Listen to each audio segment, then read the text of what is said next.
It's a beautiful morning here in beautiful Victoria, British Columbia.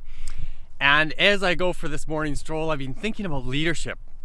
And specifically, like, how is it that people become powerful and effective leaders? And, all of us want some degree to which we can have greater influence over others, whether it's work we do in the community, the influence we have over our spouse and children, or whether it's in our own workplaces and we're looking for leadership there. I have tips for you today that are truly revolutionary and so contrary to what we ordinarily think. So stay tuned to this one to learn all about powerful leadership.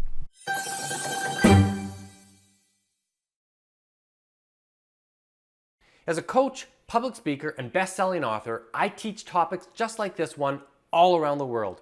So stay tuned and I'll give you practical tools that you can use to make both yourself and those around you both happier and more successful. So generally speaking, we think of leadership as the power to influence others. It's often hierarchical power, it's structural. And then it's also information sharing, the capacity to have information that others need, and the ability to share it and to know it makes people powerful. That's what the traditional literature says.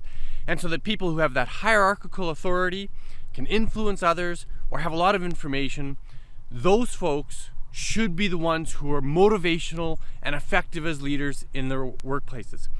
And it's true to an extent. Obviously, someone with hierarchical power gives assignments, determines what the fair pay rate should be, might have influence over safety. They also might be the people who kind of bring the team dynamics together, and all of that hierarchical authority obviously has some significant leadership potential. Similarly, people who have a lot of information, whether they're getting it from their superiors or they're having more conversation with people who are horizontally aligned with them across the organization, that ability to convey information to their workforce makes them powerful, right? So these are the basic elements that we usually study, saying people who are effective with that hierarchical authority or effective with their use of information, those people motivate the workforce. But it turns out, while true on the one hand, it is way less important than the degree to which they are positive energizers. 4 times more influence in the workplace occurs from people who make others feel motivated. So it's not that they're positive themselves, it's the influence or the effect they have on the people who work with them. So people who say, gee, I feel more energized, or I feel more vitality, or I'm higher motivated, I have higher motivation, as an effect, as an impact of having spoken to that leader, those are the ones who are truly incredibly powerful. And this research is just shown over and over again by people like Kim Cameron and others. And they're really showing that this is the capacity to get amazing impacts in the workplace.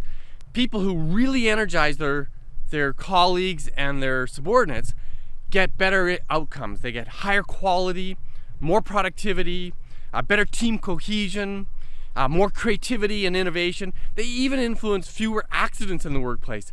So this is all about how leaders who bring a lot of positive energy and influence others and get them pumped up and ready to do their best work, those are the ones who are the most powerful leaders, contrary to where most of the research points to with respect to hierarchical power or information sharing.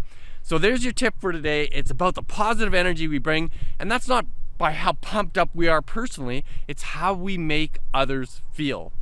If you like this kind of content, please subscribe to my channel. You get a new video like this every Sunday morning. Like the video, share it with your friends and family, and I'll see you next time around. Thanks for watching.